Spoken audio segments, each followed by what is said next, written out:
Muchos siglos antes de nuestra época, la noche cae sobre una tierra muy, muy lejana. Una tierra de prosperidad, una tierra de opulencia. Una tierra gobernada por acaudalados reyes poseedores de un asombroso poder y una exuberante riqueza. Disfrutaban de todos los placeres de la vida y dominaban el destino de su pueblo. Pero algo estaba a punto de suceder. Algo que ni siquiera su poder podría evitar. Algo que iba a cambiarlo todo para siempre.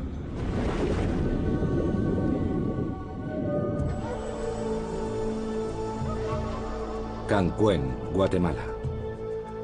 Esta ciudad fue una vez el centro de una gran civilización, la Maya. Un misterio emerge desde lo más recóndito de esta selva. Un inquietante hallazgo. Miles de huesos.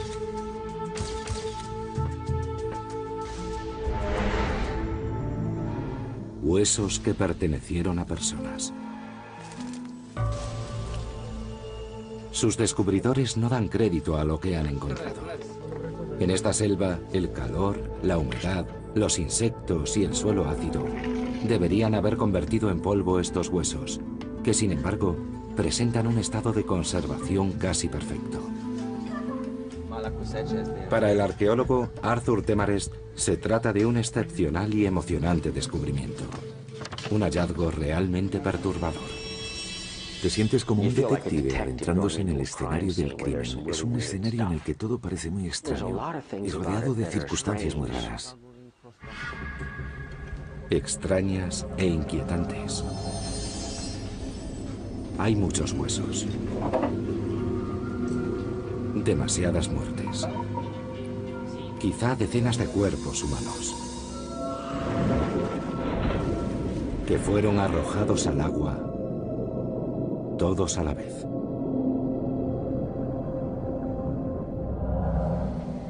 Algo terrible le ocurrió a estas personas. ¿Pero qué fue? ¿Y por qué? La primera hipótesis: sacrificios humanos. Si bien para nosotros resultan horribles, para los mayas se antojaban imprescindibles en su vida. Según sus creencias, los dioses les exigían sacrificios humanos, y ellos cumplían con devoción.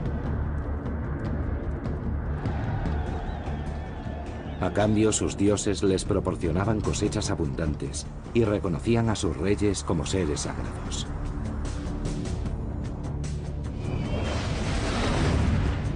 ¿Será entonces el sacrificio humano lo que explique qué les ocurrió a estas personas? Las pruebas parecen afirmar lo contrario. Ninguna de las pruebas apunta a que fuese un ritual de sacrificio maya. Los mayas sacrificaban de una a dos personalidades ilustres, siempre con gran lujo y suntuosidad, empleando unas técnicas determinadas. Lo que tenemos ante nosotros son un montón de cuerpos arrojados a una fosa común. No parece que estas personas murieran para contentar a los dioses. Y desde luego tampoco murieron por causas naturales. Más bien parece que fueron asesinadas. Definitivamente, se trata de la masacre más espeluznante y a mayor escala de la que tenemos constancia hasta el momento. Una masacre sin motivo aparente y donde no conocemos la identidad de las víctimas ni de sus asesinos. Un caso sin resolver desde hace siglos que clama justicia. Estos huesos desperdigados aún tienen muchos secretos que revelar. Pero existe ya una prueba clave. Las piezas de alfarería encontradas junto a los cadáveres. Los expertos las fechan alrededor del año 800 de nuestra era. Un descubrimiento esencial que nos conduce directamente a la escena del crimen.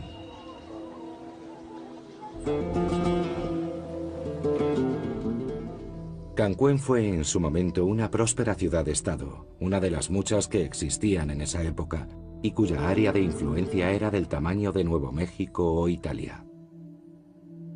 Esa zona en la actualidad se corresponde con el sur de México, Guatemala, Belice y Honduras. Hace 1200 años era la tierra de los mayas. Unas 50 ciudades-estado independientes y dispersas a lo largo de la selva.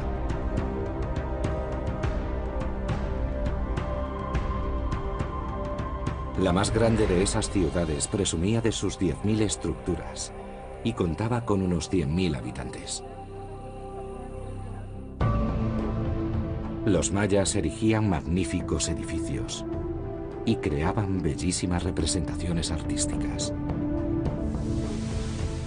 Además, inventaron el sistema de escritura más complejo de América y diseñaron sus propios conceptos matemáticos.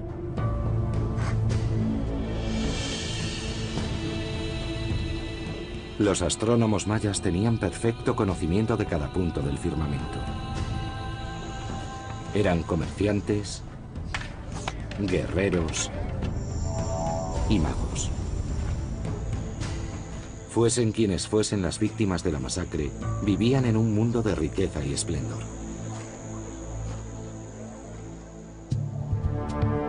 Su ciudad no era la más grande, pero tenía una gran ventaja con respecto a las demás: su ubicación.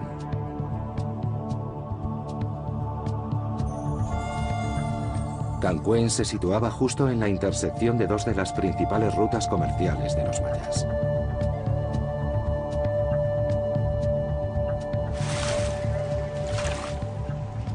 Era como Hong Kong, Singapur, Ámsterdam o el Canal de Panamá.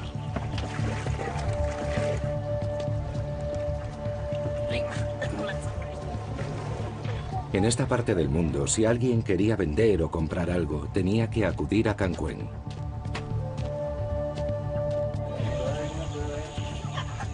Cancún poseía además otro activo que garantizaba su grandeza.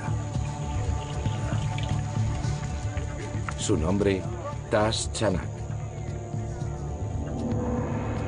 En torno a la época en que se fechan los asesinatos, Tash Chanak llevaba unos 40 años gobernando Cancún.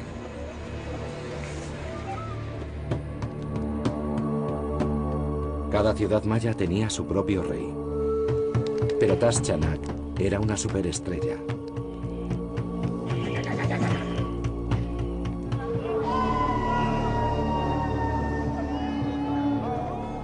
Su pueblo asistía a majestuosos rituales en los que ofrecía su sangre a los dioses.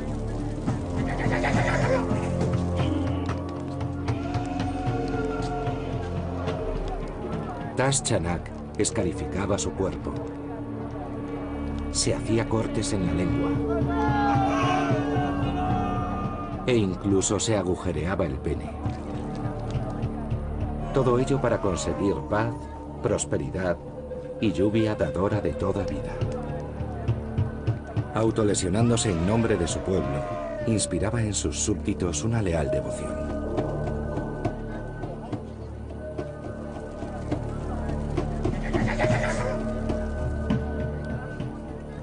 Los gobernaba con una habilidad y un carisma que despertarían la envidia de muchos políticos de hoy. Los señores sagrados que realmente conquistaban las voluntades como Tash Chanak eran una combinación de Beckham y Mick Jagger, con un pequeño toque de Clinton o incluso de Maquiavelo o Kissinger. Y todo eso combinado en un cóctel perfecto y personificado en alguien como el Papa Juan Pablo II.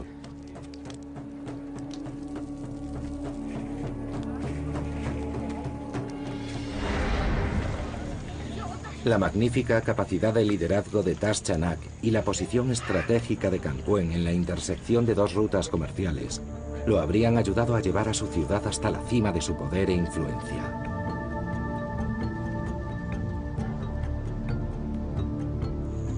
Seguramente nunca creyó necesitar un ejército para controlar a sus oponentes.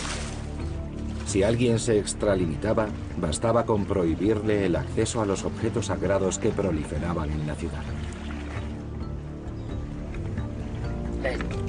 Les impediría conseguir ostras espinosas y plumas de quetzal. Sin esos sagrados fetiches no podrían hacer ofrendas de sangre a los dioses. Sin tales rituales, los reyes quedaban incapacitados y sus ciudades expuestas a la ira divina. En el arriesgado juego de poder de la política maya, Tas Chanak siempre tuvo la mano ganadora. Cuesta imaginar un asesinato en masa en Cancún bajo el dominio de tan poderoso gobernante.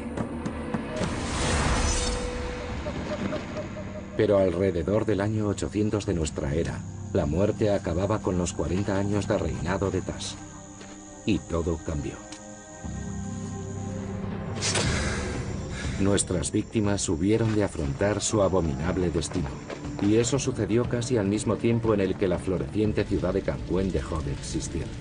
Pero eso es solo una parte del misterio.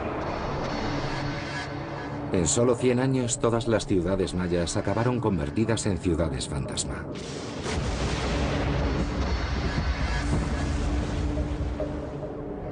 Después de siglos de grandeza, el mundo maya se desintegró rápidamente.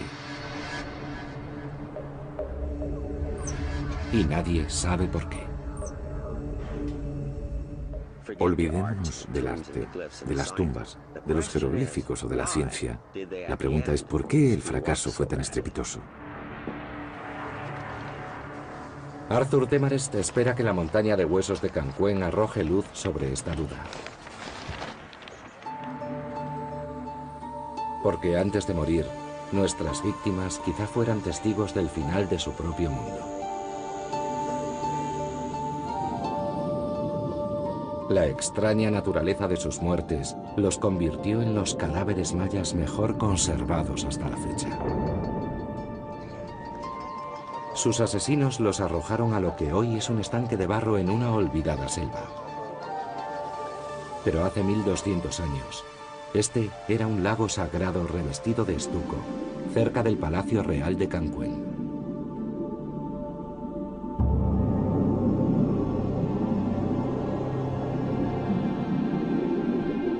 Los cuerpos se hundieron en su fangoso fondo.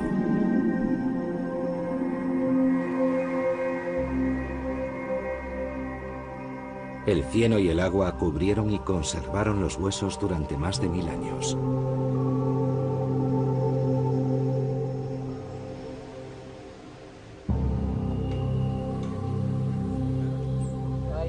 Ahora estos huesos podrían revelar aspectos que ningún otro resto maya habría desvelado. El primer indicio que emerge es más que inquietante, es insólito. Cráneos extrañamente deformados. Huesos de bebés. Las víctimas no fueron elegidas al azar, ni se trató de un crimen cualquiera.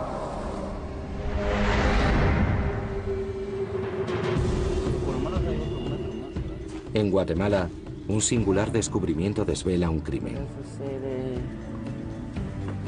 Las evidencias prueban que hubo una horrible masacre en una antigua ciudad maya, en los tiempos en que esta civilización comenzó su declive.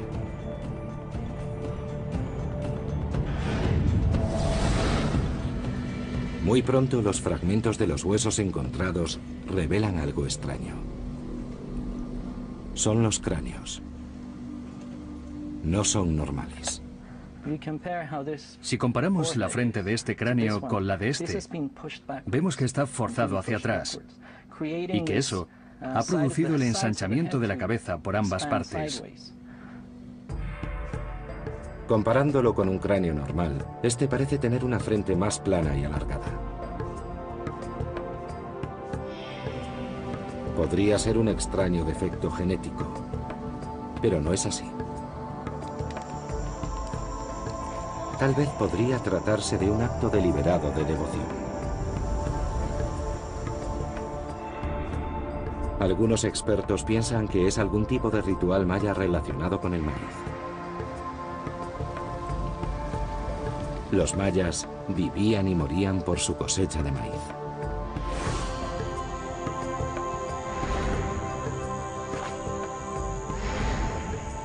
En agradecimiento podrían haber rendido al dios del maíz un insólito tributo, alterando los cráneos de sus hijos al nacer. Lo sorprendente de este cráneo es que está deformado, pero se trata de una deformación intencionada. Se trata de una amplia colección de cráneos de recién nacidos. Los mayas moldeaban con tablas las cabezas de sus bebés para alargarlas.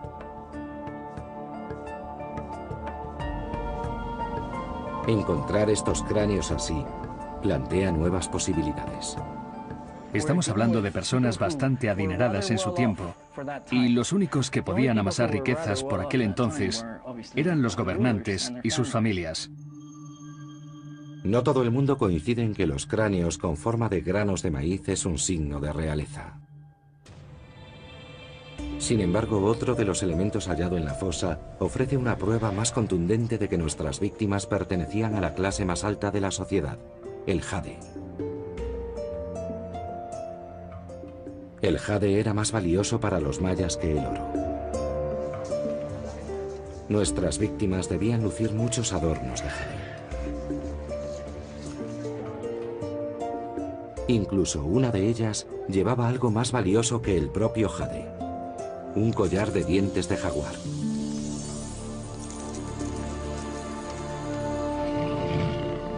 Los jaguares poseen 4 colmillos.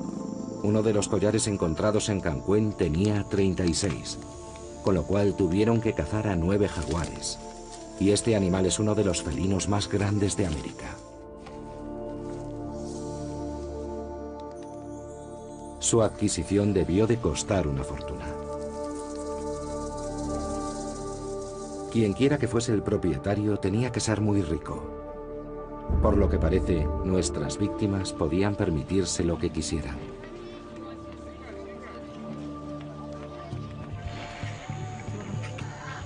Seguramente disfrutarían de lo mejor que los mercados de Cancuén pudieran ofrecer. Sus mesas se vestirían con las delicadezas más caras del momento, como chocolate, miel, vainilla, pieles de jaguar, tabaco y la dulce carne de la iguana. Además, tanto en sus hogares como en sus cuerpos, exhibirían adornos de piedras preciosas, joyería de jade y madreperla, y selectas plumas como las de la cola de los quetzales.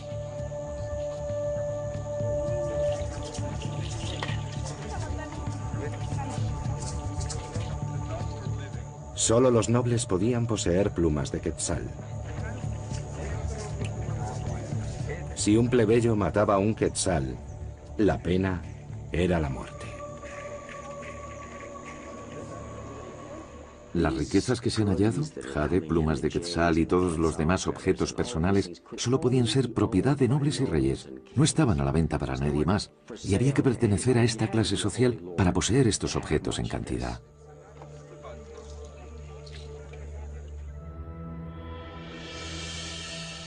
Y no solo era con los objetos de valor. Los plebeyos solo podían casarse con una mujer. Sin embargo, los nobles de Cancuén podían casarse con varias.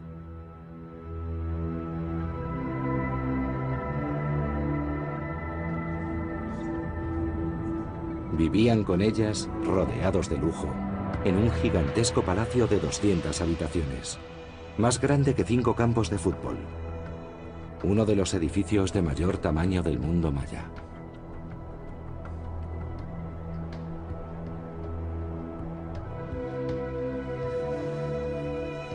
Morían con la esperanza de que sus muertes fueran igual de lujosas que sus vidas.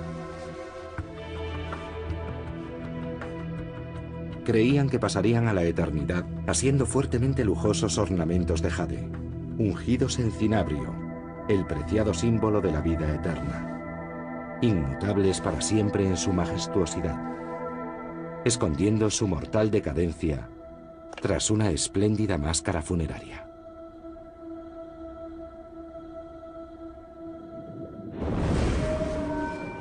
Pero cuando les llegó la muerte, no fue como nuestras víctimas pensaron que sería. No fueron enterrados como los poderosos nobles que eran. Ni siquiera fueron enterrados. El misterioso caso de Cancuén es cada vez más extraño. Parece que las víctimas pertenecían a la clase más rica de la ciudad. Disfrutarían de lo mejor de lo mejor.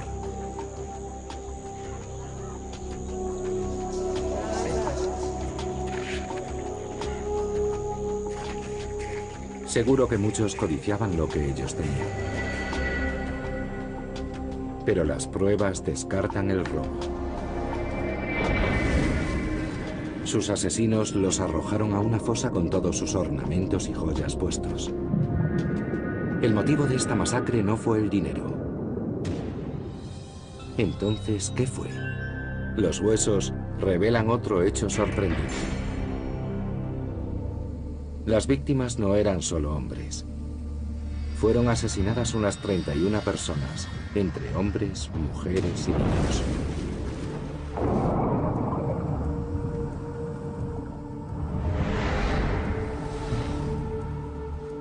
De la fosa de muerte emana otra espeluznante revelación. Una que sugiere que no se trató de una masacre sin más. Fuera lo que les pasara a estas personas, no terminó con la muerte.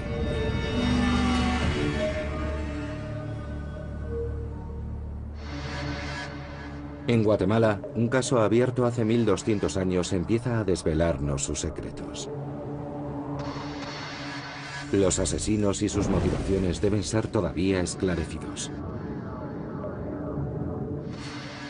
Pero aparecen nuevas evidencias. Las armas del crimen. Hachas y cuchillos de sílex. Encontrados entre los huesos de las víctimas. El reciente descubrimiento reconduce la investigación por una senda muy tenebrosa. Probablemente estemos ante la prueba de algo que pasó de forma muy repentina y evidentemente de manera muy violenta. Hubo mucha violencia. Los investigadores ya han visto pruebas de este tipo.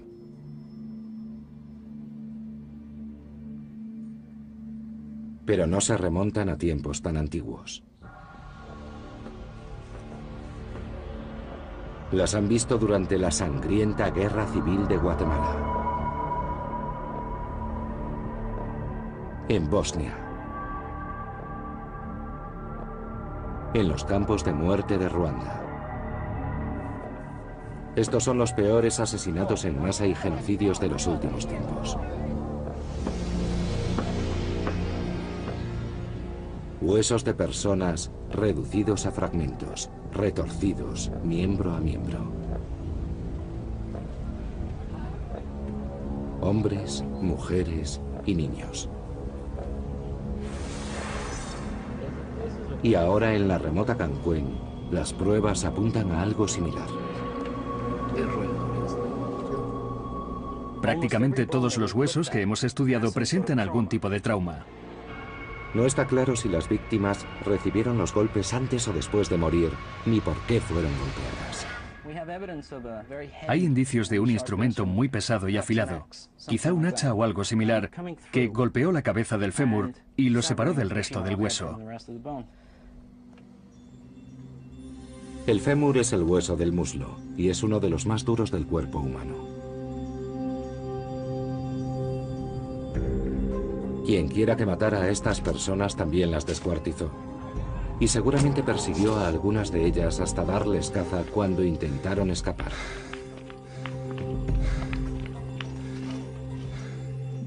Este corte fue hecho desde atrás. Un instrumento afilado y contundente lo atravesó por aquí y rompió el resto del hueso. Quizá el individuo ya estuviera tendido boca abajo, seguramente fuera de combate, y lo estaban descuartizando, o tal vez la persona salió huyendo, tratando de escapar, de espaldas a su asesino y obviamente fracasó. Lo más probable es que estas personas no tuvieran posibilidad de defenderse de sus atacantes. Atacantes que dejaron las armas junto a los cuerpos de sus víctimas, proporcionando pistas sobre sus fatales destinos.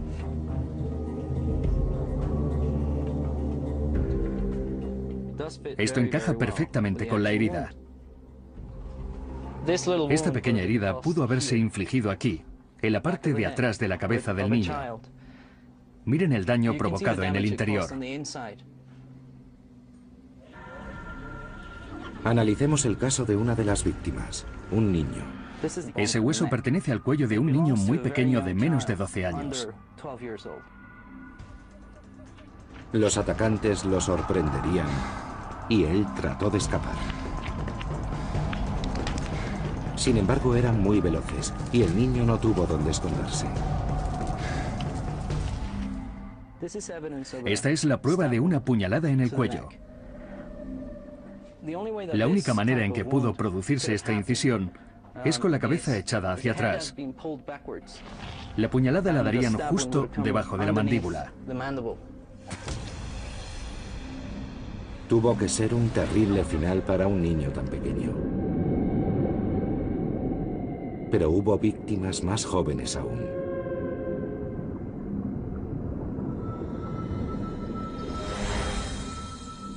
Este es el hueso de un bebé. Estos son los huesos de la cadera. El hueso más pequeño es de un bebé de 32 semanas y este otro de uno de 38.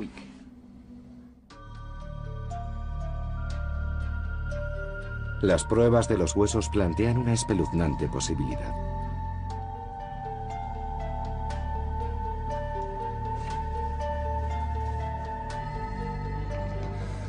Estos cuerpos no son de soldados que murieron en una guerra, ni se trata de un sacrificio con fines religiosos.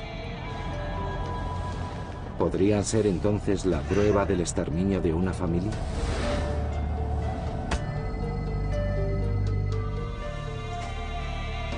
Si pertenecían a la nobleza, su final no fue el que merecían. ¿Pero por qué?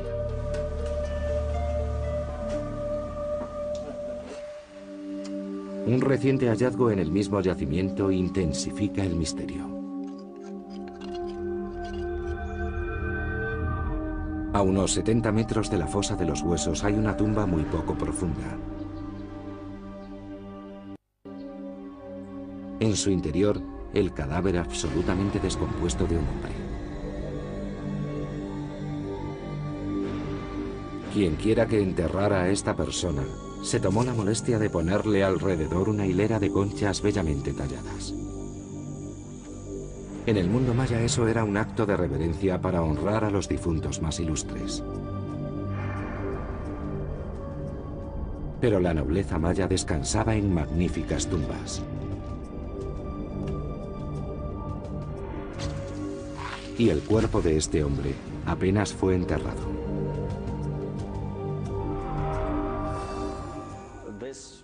Este enterramiento es realmente extraño. No hay tumba, ni siquiera un ataúd o losas de piedra sobre el cuerpo, y apenas está cavada a 60 centímetros de profundidad. Sin embargo, el individuo luce un elaborado tocado que le llega hasta los pies.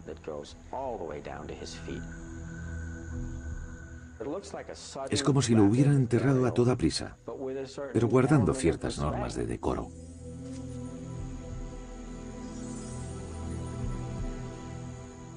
¿Quién era este hombre?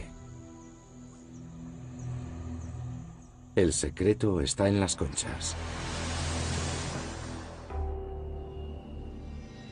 En Guatemala, la investigación sobre una masacre ocurrida siglos atrás da un giro repentino e inesperado. Cerca de las víctimas hay un hombre enterrado con atuendos reales, pero en una tumba muy superficial y sin identificar, en cuyo interior hay conchas talladas con jeroglíficos en idioma maya. La investigación depende de lo que revelen estas ancestrales palabras, si es que alguien es capaz de descifrarlas. Hace cientos de años, un ataque implacable acabó prácticamente con el idioma maya.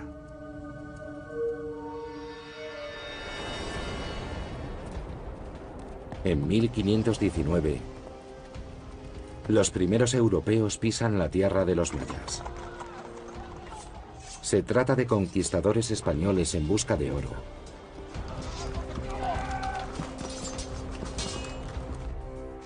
Y de misioneros cristianos en busca de almas. Para su sorpresa, encontraron muchos libros escritos en idioma maya, el más desarrollado que jamás existiera en América. Libros que mostraban la genialidad de una gran civilización. Textos de astronomía con elaborados calendarios. Dibujos para realizar majestuosos rituales.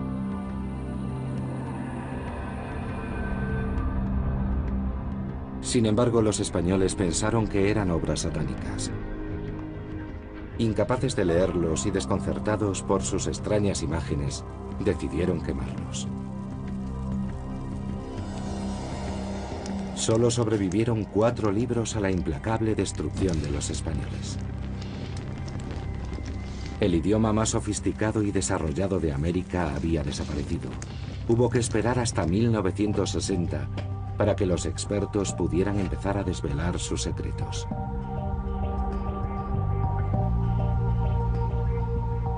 ¿Habrían aprendido lo suficiente como para leer las conchas de Cancuén?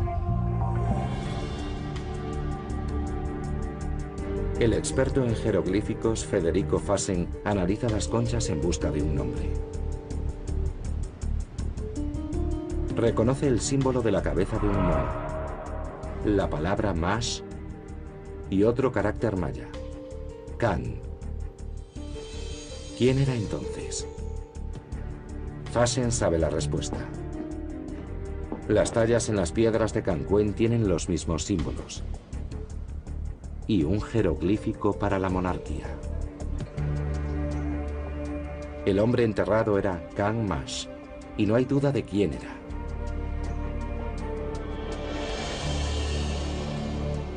Can Mash fue un rey de Cancuén, la ciudad donde se produjeron los asesinatos. Un gobernante rico y poderoso, enterrado en una tumba superficial sin identificar.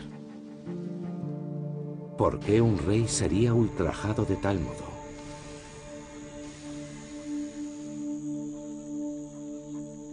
No tiene mucho sentido.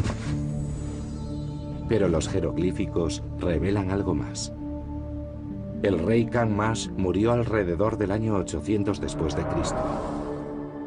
La misma época en la que 31 personas de la nobleza maya fueron asesinadas y cuyos cuerpos se encontraron a tan solo 73 metros de la tumba de este rey. ¿Pertenecerán nuestras víctimas a la familia de Can Mash, una dinastía real? Arthur Demarest ha encontrado un tétrico paralelismo en el siglo XX. Los Romanov.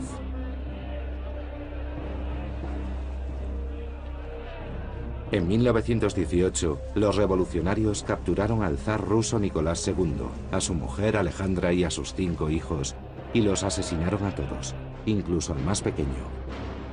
Así acabaron con esta dinastía.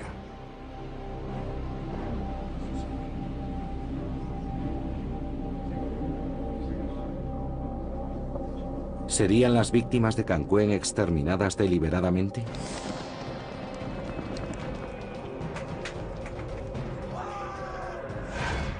Parece como si hubieran asesinado al rey, exterminado a toda su familia y después, sin más, abandonaron el lugar. La suerte les abandonó por completo a todos. Poco después de la masacre, la gran ciudad de Cancuén cae desde su pináculo de poder y prosperidad hasta su completa desaparición.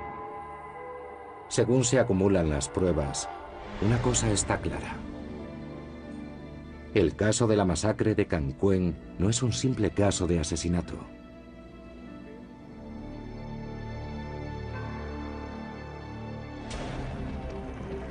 Los asesinatos de Cancuén se produjeron hacia el año 800 después de Cristo. El rey Can Mash murió alrededor del año 800 después de Cristo. La ciudad de Cancuén desapareció repentinamente alrededor del año 800 después de Cristo. Empezaron a abandonar sus ciudades hacia el año 800 después de Cristo. Una espantosa masacre, un rey ultrajado, una gran ciudad que desaparece de manera repentina, la inexplicable decadencia de una esplendorosa civilización. Y todo ocurrió en la misma época. Resolver los asesinatos de Canquén podría suponer mucho más que resolver un caso que ocurrió hace más de 1200 años. Estamos ante una prueba física irrefutable de la caída del Imperio Maya y de las circunstancias que influyeron en ello. Como me dijo el otro día uno de los miembros del equipo forense, es una prueba que sería admitida por cualquier tribunal.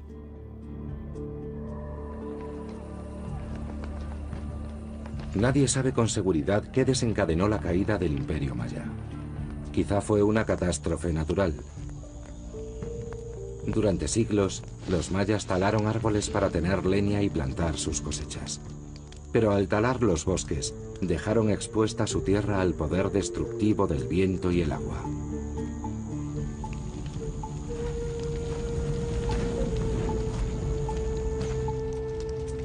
Convirtieron las tierras en estériles terrenos, justo en el momento en que la sequía más pertinaz en siglos asolaba la región. Pero la mayoría de los expertos coinciden en que la sequía y el hambre no fueron las dos únicas causas de la destrucción del Imperio Maya, y apuntan a la política como factor determinante. Arthur Temarest baraja esta misma posibilidad mientras trata de dar explicación a los asesinatos de Canquén.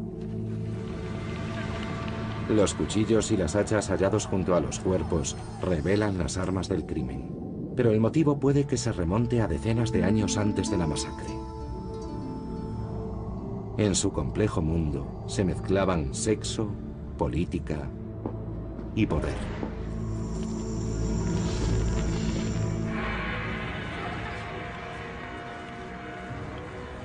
Alrededor del año 800 después de Cristo, al rey maya Ka'an Mash se le daba sepultura sin respetar su condición de noble. Fue enterrado en una tumba sin identificar. Al tiempo, varias decenas de personas fueron asesinadas, quizá los parientes de Ka'an Mash. Los descuartizaron y los arrojaron a una estancia a unos 70 metros de la tumba del rey. Los hechos parecen desafiar a la lógica, pero el arqueólogo Arthur Temarest cree que podrían tener sentido.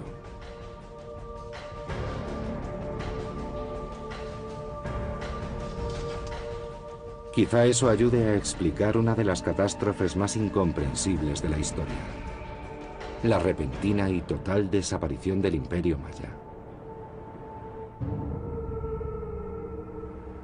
Casi al mismo tiempo que ocurrieron los asesinatos de Canquén, sus habitantes y los de otras ciudades-estado las abandonaron repentinamente. Antes de morir, nuestras víctimas podrían haber sido testigos de cómo hordas de refugiados salían de Canquén y emprendían su viaje internándose en la selva. Muchas ciudades fueron arrasadas cuando llegaron buscando comida y refugio. En cierto modo, podemos decir que se trató de un efecto dominó desencadenado por la caída y el abandono de estas ciudades del oeste. Se trata del problema de los refugiados, como la ONU los denomina hoy en día. Decenas de miles, seguramente cientos de miles de personas que pierden sus casas y tienen que emigrar a otras regiones. Cada vez había más personas y su desesperación iba a más. De repente, algo que ya era una tragedia empeoró todavía más. De la noche a la mañana había 10.000, 20.000, 30.000, 100.000 personas que abandonaban sus regiones hasta que todo terminó desmoronándose. El imperio se desmoronó muy rápidamente. Justo después de que nuestras víctimas murieran, la ciudad de Canquén desapareció, y con ella el universo maya al completo, al tiempo que el caos y los baños de sangre ocuparon ese vacío.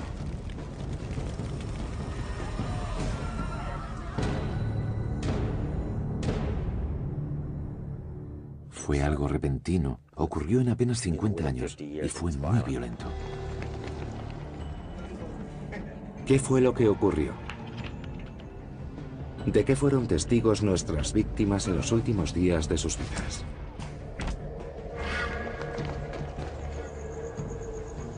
Tiempo atrás, muchos sospechaban que se produjo una fatal combinación de sequía y superpoblación. Demasiadas personas y escasos alimentos causaron probablemente la destrucción del Imperio Maya. Pero otra teoría complica el terrible destino que sufrieron. Algo que además pudo ser uno de los motivos para la horrible masacre de Cancuén.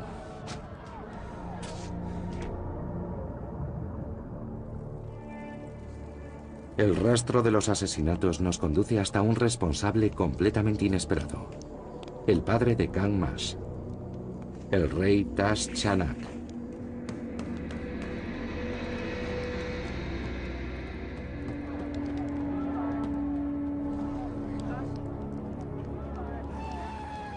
No es que el gran monarca asesinara personalmente a su hijo y a los miembros de su familia. De hecho, cuando se produjo la masacre, Tash ya había muerto.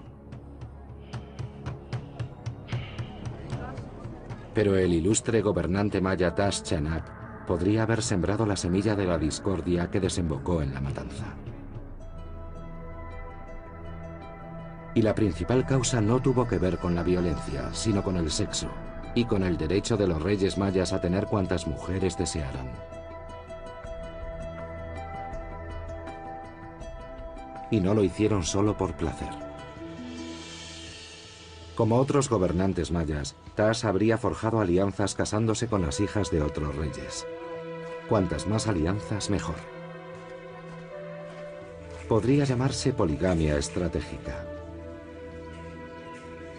Para un rey como Tash, todo era en aras de la conquista del poder máximo.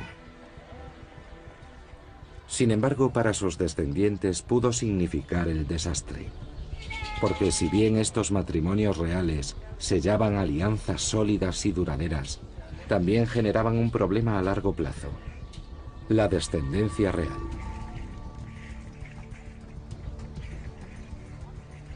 Los expertos han hecho cálculos. Si el rey de cualquier ciudad maya tenía 4 hijos, cada uno de ellos tenía otros 4, y esos 16 nietos tenían otros 4. Había reyes que tenían 32 bisnietos, que eran los descendientes de una sola esposa. Si lo multiplicamos por varias esposas, al cabo de unos 200 años, seguramente habría más de 500 descendientes con sangre real que aspirarían al trono. Arthur Demares piensa que esta es la razón por la que en el Palacio Real de Cancuén había la increíble cifra de 200 habitaciones. Esa fue la causa de que en una próspera y bulliciosa ciudad surgiesen tensiones. La rivalidad entre nobles y reyes dominó la vida del período clásico maya. Solían tener numerosos descendientes, para luego emparentarlos e intentar acceder al trono de otras ciudades. Los que no alcanzaban la categoría de nobles trabajaban para incrementar su prestigio, que constituía la principal fuente de poder. Y eso no solo implicaba guerras, rituales y alianzas, también la construcción de grandes e imponentes templos que compitieran en majestuosidad con los de sus rivales. Obviamente, esta lucha cada vez resultaba más cara. ¿Serían tal vez nuestras víctimas nobles que encargaban impresionantes monumentos para incrementar el prestigio de sus reyes? Si eran nobles, no eran ellos los que construían esos monumentos y tampoco pagaban por ellos. Esa carga recaía sobre las espaldas de la gente común, en forma de trabajos forzados e impuestos. Esto supone una presión cada vez mayor sobre la sociedad, sobre los que formaban parte de la clase media y la clase baja. Tenían que producir cada vez más para mantener ese sistema de rivalidad creciente.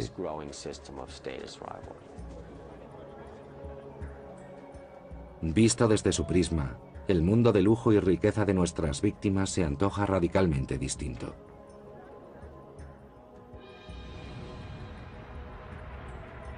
Su mundo se desmoronaba debido a odios recalcitrantes. Plebeyos contra nobles, nobles contra nobles, reyes contra reyes. Las luchas de celos y poder diezmaban los tesoros y consumían el suministro de alimentos. Quizás todo ocurrió cuando la sequía empezó a afectar a los campos y cuando ciudades tan prósperas como Cancuén se acercaban peligrosamente a la ruina.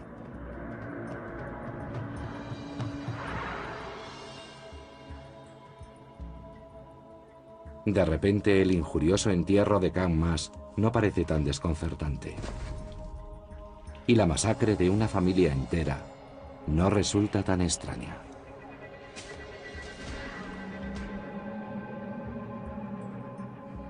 Arthur Demarest está convencido de que en torno al año 800 después de Cristo, solo un rey tan poderoso como Tash Chanak pudo mantener el control en Cancuén.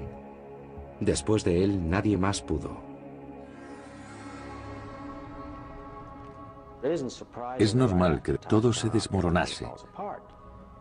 Había demasiados aspirantes al trono, demasiadas luchas rivales, y al haber tantas tensiones, eso se convierte en una situación insostenible, que antes o después termina por explotar. En Cancuén todo explotó de un modo bastante trágico. Este descubrimiento es como la piedra angular que viene a explicar las causas de la desaparición del Imperio Maya. Es verdaderamente insólito encontrar algo así. Es como obtener una foto de uno de los momentos en que esta civilización se desintegraba. Fue uno de los instantes más desgraciados y trágicos del proceso. Es muy importante porque demuestra que las civilizaciones pueden fracasar. Es el escenario de un crimen que ocurrió hace 1200 años. Nadie sabe quién mató a las víctimas de Cancuén. ¿Acaso los plebeyos, hartos de trabajos forzados y asfixiantes impuestos? ¿O quizá parientes envidiosos que querían eliminar a sus rivales al trono? ¿No los asesinarían los habitantes de otra ciudad que codiciaban las riquezas de Cancuén y estaban cansados de su dictadura comercial? En cualquier caso, la lectura de los enigmas propuestos por estos huesos nos enseña una valiosa lección. Los mayas fueron una civilización próspera durante más de 1000 años. Alimentaron a grandes poblaciones en mitad de los trópicos. Construyeron enormes ciudades-estado de gran belleza. Calcularon calendarios de magnífica precisión. Crearon un sofisticado idioma, unas complejas matemáticas y un bellísimo arte. Dominaron la naturaleza, dominaron el tiempo y dominaron el mundo de la mente. Pero hubo algo que su inteligencia no les permitió dominar y que acabó destruyéndolos. No lograron dominarse a sí mismos.